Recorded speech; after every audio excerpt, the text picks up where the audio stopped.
Okay, so this right here is the absolute massive Canon RF24-105L 2.8 lens. Now, this thing is an absolute beast, and I think a lot of you out there, if you're thinking about getting this, I think if you're like me, the question really comes down to, do you get this or do you get the classic Canon RF24-70? I think it's a big question. I do think there's some definite benefits. I think there's some definite drawbacks to this form factor. And I want to talk about what I experienced after having now shot this on both video, multiple video and photo projects, just kind of my experience with it. And hopefully that helps you if you're in a question on whether or not you should spend over $3,000 on this beast of a lens. Oh hey, and did you know there's an absolutely free way on Amazon Prime or Tubi to keep artists like me alive and working in this world?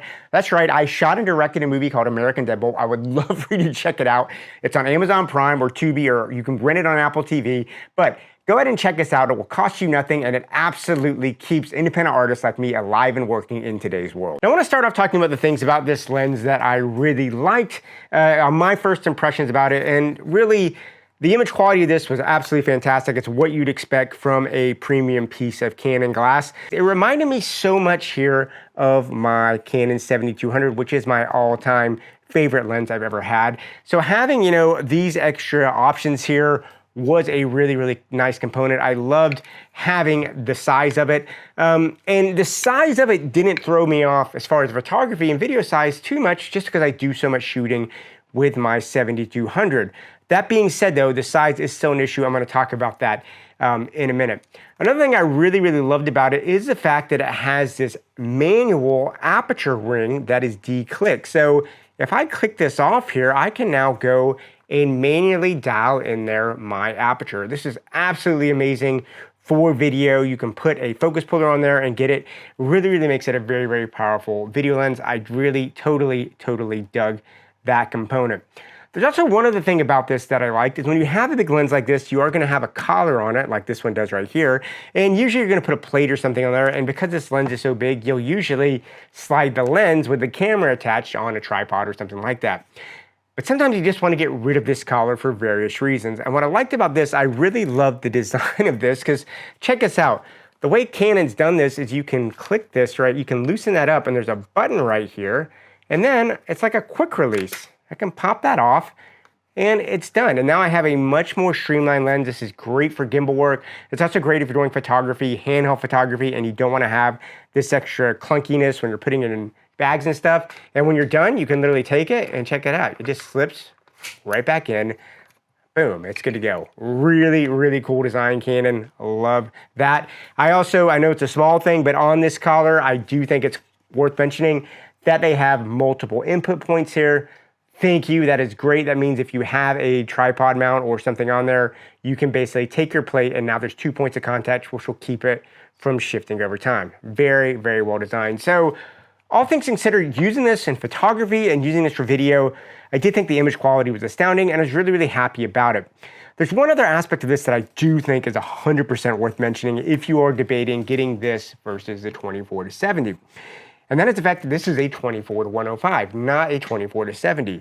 And that 35 millimeters, when I was using this, I was always pushing past 70.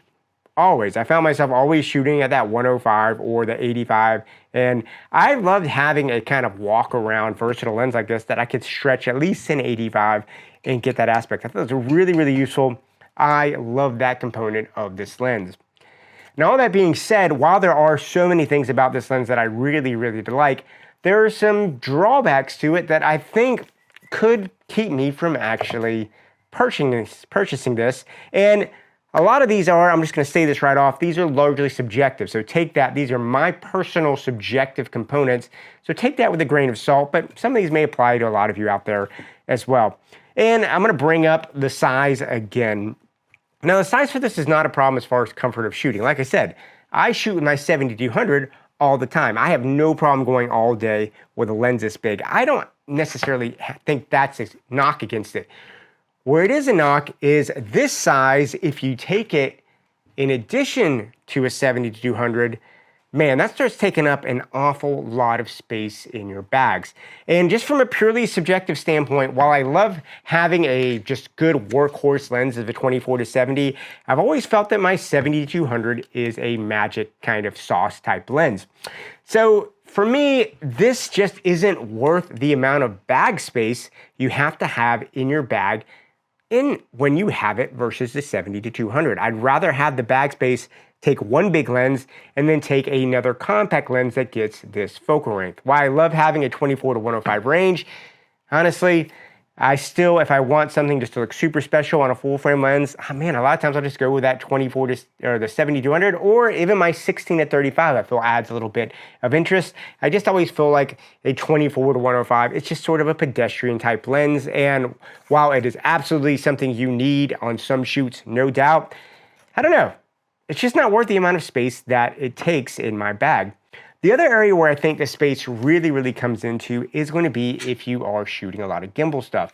I personally love putting a 24-70 on a gimbal. As a matter of fact, it's one of my main areas where I still use a 24-70 nowadays. I just like getting that extra look. I think it looks really cool on a gimbal.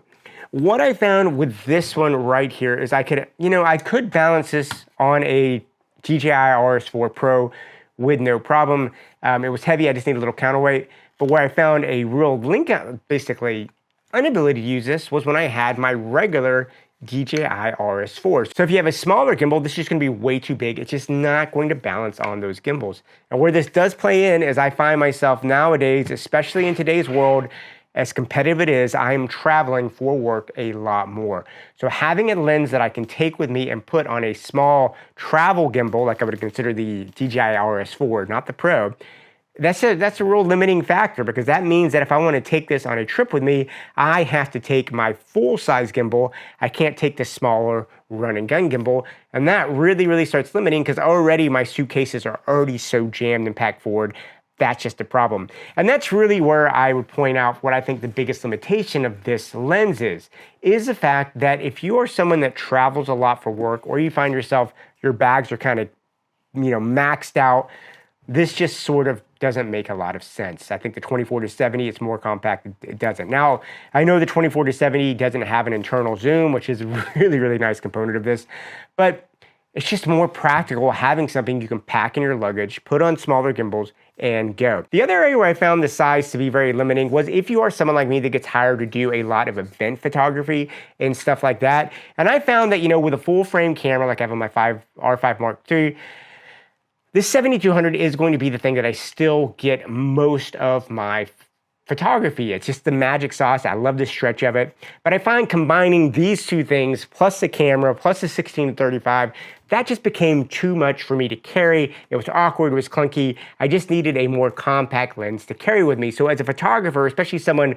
that does a lot of event photography, or basically lifestyle and commercial photography where I'm out in the field and need to have access to my lenses without going back to a bag, this was just not a good combination. I'm always going to use this lens, and combining this with this was just too much for me. Now that being said, if you are someone that has tons of packed space, you don't have to travel a lot, you're doing more studio work, then yeah, this lens is probably going to be pretty darn sweet for you. However, if you're someone who is doing stuff that you need access to multiple lenses at once, or you just need to pack light and travel, I would say this size is going to be a bit of a limiter and not really be able to be the perfect thing for you.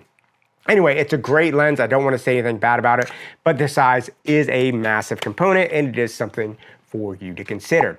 Anyway, guys, I'd love to hear what you have to say with this. Go ahead and leave me notes and comments down below. And yeah, go out there, keep on shooting. And yeah, I'll talk to you soon.